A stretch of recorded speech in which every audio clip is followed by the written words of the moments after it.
새벽 수면 문제 혹시 지금 겪고 계십니까? 새벽 3시 또 눈이 떠졌습니다. 화장실을 다녀와도 물 한 잔을 마셔도 다시 눕기만 하면 잠이 달아납니다. 천장을 바라보다 시계를 확인합니다. 새벽 4시 조금 더 누워 있어 봅니다. 새벽 5시 그냥 일어납니다. 68세 박성민 씨는 이런 새벽을 3년째 보내고 있었습니다. 낮에는 꾸벅꾸벅 졸리고 밤이 되면 도무지 잠이 오질 않았습니다. 처음엔 그냥 나이가 들어서 그런 줄만 알았습니다. 주변 친구들도 비슷하다고 했고 가족들도 어쩔 수 없는 거라고 했습니다. 그런데 어느 날 건강검진 결과를 받아들고 나서 생각이 바뀌었습니다. 혈압이 올라 있었고 혈당 수치도 경계선에 걸려 있었습니다. 의사는 물었습니다. 요즘 잠은 잘 주무시나요? 박성민 씨는 그 순간 처음으로 3년간의 새벽을 제대로 말하게 됐습니다. 오늘 이 영상을 끝까지 보셔야 하는 이유가 있습니다. 수면 문제는 50대, 60대, 70대 중장년층이 가장 많이 겪는 건강 고민 중 하나입니다. 그런데 대부분의 분들이 나이 탓으로 돌리고 그냥 참고 넘깁니다. 그게 얼마나 위험한 선택인지 오늘 차근차근 말씀드리겠습니다. 잠이 왜 이렇게 안 오는지, 그 진짜 이유가 무엇인지, 그리고 지금 당장 달라질 수 있는 방법은 무엇인지 끝까지 보시면 오늘 밤부터 달라지실 수 있습니다. 한 가지만 먼저 여쭤보겠습니다. 요즘 몇 시간이나 주무시나요? 자고 일어나도 개운하신가요? 이 두 가지 질문에 선뜻 예라고 대답하지 못하셨다면 오늘 이 영상이 여러분을 위한 영상입니다. 잠을 못 자는 게 나이 때문만이 아닐 수 있습니다. 몸이 지금 무언가를 말하고 있는 겁니다.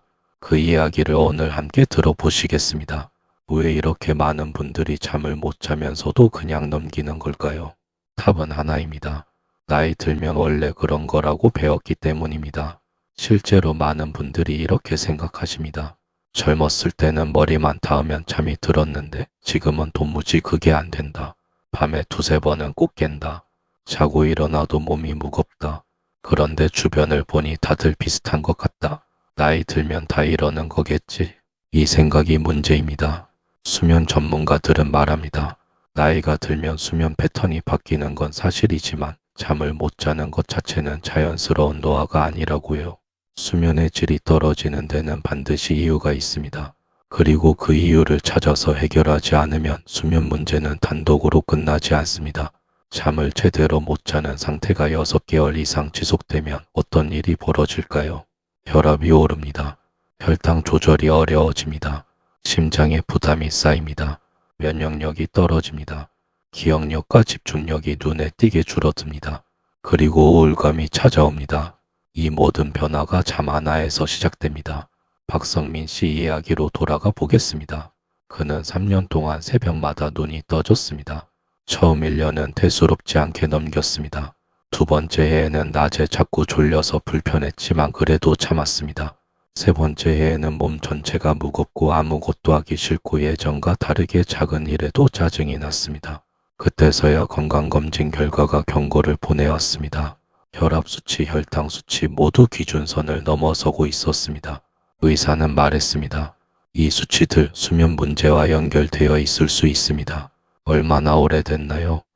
박성민 씨는 3년이라고 대답했습니다. 의사의 표정이 굳었습니다. 잠을 못 잔 3년이 몸 안에 그대로 쌓여 있었던 겁니다. 왜 이런 일이 벌어지는 걸까요? 다음에서 그 이유를 말씀드리겠습니다.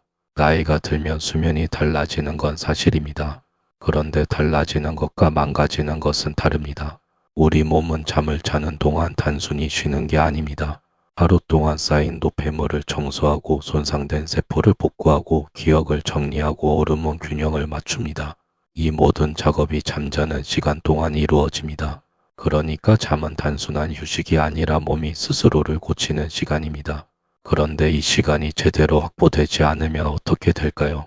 인간의 수면은 크게 두 가지로 나뉩니다. 얕은 잠과 깊은 잠입니다. 깊은 잠, 즉 깊은 수면 단계에서 우리 몸은 성장 호르몬을 분비하고 면역세포를 활성화하고 뇌 속 노폐물을 청소합니다. 이 깊은 수면이 충분히 이루어지지 않으면 아무리 오래 누워 있어도 몸은 제대로 회복되지 않습니다. 50대 이후부터는 이 깊은 수면의 비율이 자연스럽게 줄어들기 시작합니다. 그래서 같은 시간을 자도 예전보다 덜 개운한 느낌이 드는 겁니다. 이건 자연스러운 변화입니다. 문제는 여기서 끝나지 않는다는 겁니다.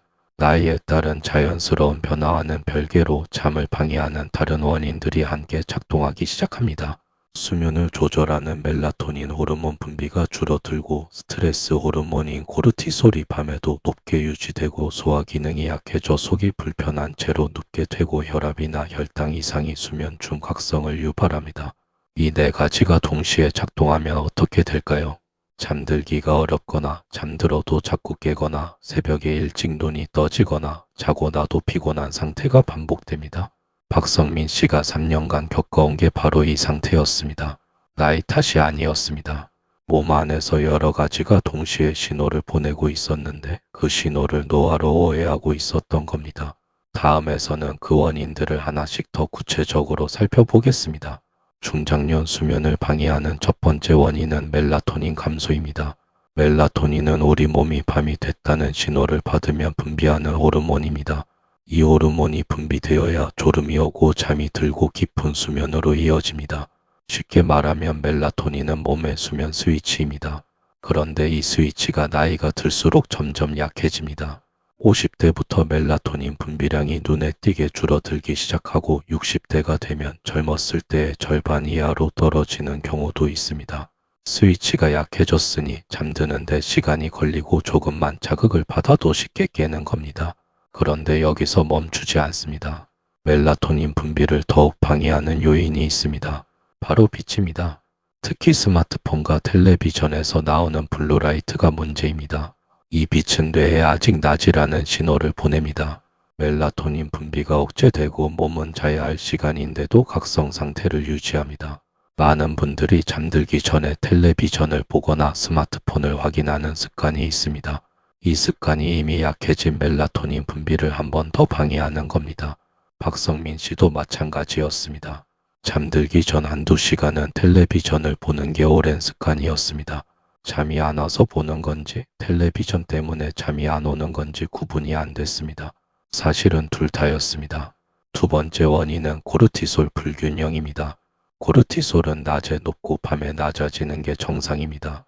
그래야 낮에는 활동적으로 움직이고 밤에는 몸이 이완되어 잠을 잘 수 있습니다. 그런데 만성 스트레스나 불규칙한 생활이 반복되면 코르티솔이 밤에도 높게 유지됩니다. 몸은 쉬어야 하는 시간인데 뇌는 아직 긴장 상태입니다. 잠자리에 누워도 생각이 멈추지 않고 사소한 소리에도 깨고 다시 잠들기가 어렵습니다. 퇴직 후 생활 리듬이 무너지거나 가족 문제로 걱정이 많거나 건강 염려가 심해지는 시기에 이 코르티솔 불균형이 특히 심해집니다. 박성민 씨가 수면 문제를 처음 겪기 시작한 것도 퇴직을 앞두고 이런저런 걱정이 많아지던 때였습니다. 몸 안의 호르몬이 조용히 흔들리고 있었던 겁니다. 다음에서는 수면을 방해하는 또 다른 원인을 말씀드리겠습니다. 수면을 방해하는 세 번째 원인은 몸 안의 질환 신호입니다. 잠을 못 자는 것 자체가 병의 원인이 되기도 하지만 반대로 이미 진행 중인 질환이 수면을 방해하는 경우도 있습니다. 이 두 가지가 서로를 악화시키며 반복되는 구조가 중장년 수면 문제의 핵심입니다. 대표적인 것이 수면 무호흡증입니다. 자는 동안 기도가 좁아지거나 막혀서 숨이 일시적으로 멈추는 상태입니다. 본인은 모르지만 옆에서 보면 코골이가 심하고 숨소리가 갑자기 끊겼다가 다시 시작되는 걸 확인할 수 있습니다. 이 상태에서는 깊은 잠에 들지 못하고 뇌가 계속 각성 신호를 받습니다. 자고 일어나도 피곤한 이유가 여기 있는 경우가 많습니다. 두 번째는 역류성 식도염입니다. 누우면 위산이 역류해서 속이 불편하고 목이 따갑고 기침이 나오는 증상입니다. 자다가 불편해서 깨거나 눕기가 싫어서 잠드는 시간이 늦어집니다. 50대 이후 소화 기능이 약해지면서 이 증상을 겪는 분들이 크게 늘어납니다. 그런데 많은 분들이 수면 문제와 연결해서 생각하지 못하고 그냥 소화제만 드시는 경우가 많습니다. 세 번째는 하지불안 증후군입니다. 누우면 다리가 저리고 찌릿찌릿하고 자꾸 움직이고 싶은 느낌이 드는 증상입니다. 낮에는 별로 느껴지지 않다가 밤에 누우면 심해집니다. 이 증상 때문에 잠들지 못하는 분들이 생각보다 훨씬 많습니다. 박성민 씨는 검사 결과에서 경도의 수면 무호흡증이 발견됐습니다. 본인은 전혀 몰랐습니다. 아내가 코를 곤다고 했을 때 그냥 웃고 넘겼는데 그게 3년간의 수면 문제와 직접 연결되어 있었던 겁니다. 잠을 못 자는 이유가 단순히 나이 때문이 아닐 수 있습니다. 멜라토닌 감소, 코르티솔 불균형, 그리고 지금 말씀드린 몸 안의 질환 신호. 이 세 가지가 동시에 작동하고 있다면 그냥 두어서는 안 됩니다. 왜냐하면 다음에서 말씀드릴 일이 벌어지기 때문입니다. 수면 부족이 오래 지속되면 몸에 어떤 일이 벌어질까요? 단순히 피곤한 수준에서 끝나지 않습니다. 수면 부족은 몸 전체의 균형을 천천히 그러나 확실하게 무너뜨립니다. 가장 먼저 혈압이 오릅니다. 수면 중에는 혈압이 자연스럽게 떨어져야 합니다. 이 시간이 심장과 혈관이 쉬는 시간입니다. 그런데 잠을 제대로 못 자면 혈압이 밤새 높게 유지됩니다. 심장은 쉬어야 할 시간에도 계속 일을 합니다. 이 상태가 수개월, 수년간 반복되면 고혈압이 고착되고 심혈관 질환 위험이 크게 높아집니다. 두 번째로 혈당 조절이 무너집니다. 수면 부족 상태에서는 인슐린 저항성이 높아집니다. 같은 음식을 먹어도 혈당이 더 많이 오르고 더 오래 높게 유지됩니다. 당뇨 전 단계이거나 이미 혈당이 높은 분들께는 특히 위험한 상황입니다. 실제로 수면 시간이 하루 6시간 이하인 경우 당뇨 발생 위험이 2배 가까이 높아진다는 연구 결과도 있습니다. 세 번째는 면역력 저하입니다. 깊은 수면 중에 면역 세포가 활성화되고 몸 안에 염증이 정리됩니다. 이 과정이 생략되면 작은 염증이 잘 낫지 않고 감기에 자주 걸리고 상처 회복이 느려집니다. 암세포를 감시하는 면역 기능도 함께 약해진다는 점에서 장기적으로 매우 중요한 문제입니다.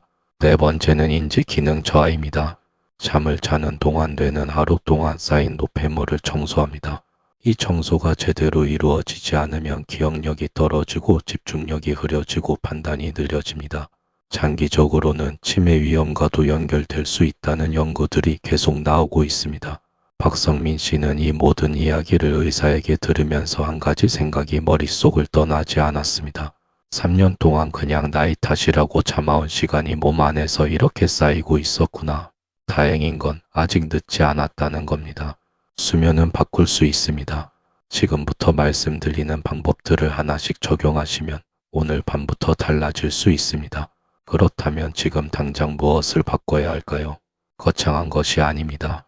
오늘 밤부터 바로 적용할 수 있는 것들입니다. 세 가지만 기억하시면 됩니다. 첫 번째, 잠자리에 들기 1시간 전에 화면을 끄십시오. 텔레비전, 스마트폰, 태블릿. 이 세 가지에서 나오는 블루라이트가 멜라토닌 분비를 방해한다고 말씀드렸습니다. 잠들기 1시간 전부터 화면을 멀리하는 것만으로도 멜라토닌이 자연스럽게 분비되기 시작합니다. 대신 그 시간에 따뜻한 차 한 잔을 마시거나 가벼운 책을 읽거나 조용한 음악을 들으십시오. 몸이 서서히 잠 모드로 전환됩니다. 두 번째, 매일 같은 시간에 일어나십시오. 잠드는 시간보다 일어나는 시간을 고정하는 것이 더 중요합니다. 우리 몸의 생체 시계는 기상 시간을 기준으로 맞춰집니다. 매일 같은 시간에 일어나면 몸이 스스로 그 시간에 맞춰 수면 호르몬을 조절하기 시작합니다. 주말이라도 한두 시간 이상 늦게 일어나지 마십시오. 생체 시계가 흔들리면 다음 주 내내 수면의 질이 떨어집니다. 세 번째, 저녁 식사는 잠들기 3시간 전에 마치십시오. 누운 상태에서 소화가 진행되면 위산 역류가 일어나기 쉽고 소화기관의 활동이 수면을 방해합니다. 저녁 식사 후 3시간의 여유를 두면 위장이 충분히 정리된 상태에서 누울 수 있습니다. 야식은 가급적 피하시고 저녁에 자극적이거나 기름진 음식도 줄이시는 게 좋습니다. 박성민 씨는 이 세 가지를 실천하기 시작했습니다. 처음 일주일은 크게 달라진 게 없었습니다. 그런데 2주가 지나자 새벽에 깨는 횟수가 줄었습니다. 한 달이 지나자 아침에 일어났을 때 예전과 다르게 개운한 날이 생기기 시작했습니다. 수면은 하룻밤에 바뀌지 않습니다. 그러나 오늘 밤부터 시작하면 한 달 뒤에 밤이 달라집니다. 수면 무호흡증이 의심되시거나 이 세 가지를 실천해도 잠이 나아지지 않으신다면 반드시 수면 전문의나 내과 전문의를 찾아가시길 권해드립니다. 수면 문제는 혼자 참아서 해결되지 않습니다. 오늘 말씀드린 내용을 한번 정리해 드리겠습니다. 잠이 안 오는 게 나이 탓이라고 생각하셨던 분들, 오늘 이 영상을 보셨다면 이제 그 생각을 바꾸셔도 됩니다. 수면 문제에는 반드시 이유가 있습니다. 멜라토닌 감소, 코르티솔 불균형, 수면 무호흡증이나 역류성 식도염 같은 몸 안의 신호. 이 원인들을 그냥 두면 혈압, 혈당, 면역력, 인지 기능까지 천천히 무너집니다. 그러나 원인을 알고 하나씩 바꿔가면 수면은 반드시 나아집니다. 박성민 씨는 지금 달라졌습니다. 잠들기 전 텔레비전을 끄고 매일 같은 시간에 일어나고 저녁 식사를 조금 일찍 마칩니다. 수면 무호흡증 치료도 시작했습니다. 2달이 지난 지금 새벽에 깨는 날이 눈에 띄게 줄었고 아침에 일어나면 예전보다 훨씬 개운합니다. 혈압 수치도 안정되기 시작했습니다. 그는 말합니다. 왜 이걸 3년 동안 그냥 뒀을까요? 나이 탓인 줄만 알았는데 오늘 하루 딱 한 가지만 바꿔보십시오. 잠들기 1시간 전 텔레비전을 끄고 따뜻한 차 한 잔을 드십시오. 그 한 가지가 오늘 밤을 조금 다르게 만들 수 있습니다. 수면은 사치가 아닙니다. 내일의 건강을 만드는 가장 기본적인 시간입니다. 오늘 밤 조금 더 깊이 주무시길 바랍니다. 이 영상이 도움이 되셨다면 구독과 좋아요 부탁드립니다. 여러분의 응원이 다음 영상을 만드는 힘이 됩니다.